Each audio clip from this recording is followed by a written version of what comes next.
Good evening. With his credibility on the line and with members of his own party calling for him to quit, Colin Hansen has spent another day doing damage control. His latest troubles over the HST began yesterday when documents were released to A News and to other media showing the finance ministry began talking about the tax long before the election in 2009. Tonight, Hansen is continuing to stand by his story while a growing chorus is questioning whether he should stay. A News legislature reporter Shachi Curl has the latest. It would be hard to gauge what's been worse for Colin Hansen, his political enemies calling for his resignation or his political friends. It's been that kind of day. For now, the embattled finance minister is sticking by his story. Neither he nor any of the politicians in his government hatched a plan before the 2009 election to saddle British Columbians with the Harmonized Sales Tax.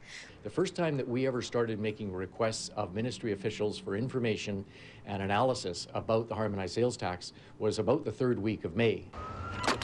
But hundreds of pages released through a Freedom of Information request by A News show top finance bureaucrats, people he met with and talked to every day, were sending a flurry of emails in the spring of 2009 about a possible harmonized sales tax for BC. Given that, political watchers ask, how could Hansen not have known? It just doesn't seem plausible. And neither of the judgments are attractive. Either they're withholding something from us, or they're not very good at their job. My conclusion is he didn't tell the truth, and he just doesn't want to admit it. He's lost all credibility, and really it's time for him to be replaced. That's pretty standard fare coming from the NDP, but what happens when rank-and-file Liberals, people who have backed the party for years, start telling the finance minister to pack it in?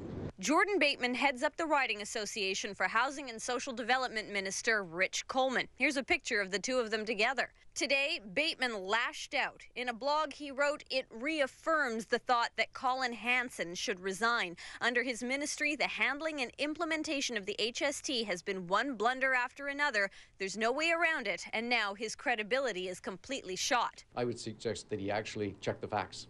And you know, what came out in these documents yesterday do not in any way contradict anything that we have said on this file over the last 14 months. By day's end, a new post. I want to apologize to the minister for my earlier comments. They were spoken out of frustration after reading the volumes of media coverage over the past 24 hours. In any event, Hansen says he's not quitting, which in the short term only guarantees him more pain. Shachi joins us now with more. Shachi, on top of all of this, there's a new poll out tonight that suggests that people in BC are being hit hard by the HST. Tell us about that. Hudson, there is a new Angus Reid poll out that says more than two-thirds of British Columbians who responded say the harmonized sales tax has either severely or moderately affected their household finances. Another 23% say they've been slightly affected. And on top of that, 71% of the people who responded said they're buying less because of the tax, while the rest say they're spending about the same. No one says they're spending more. Now, this was an online survey of more than 800 BC residents, and the survey claims a margin of error of 3.5%. Hudson. All right, Shachi Curl reporting. Shachi, thank you. You're welcome.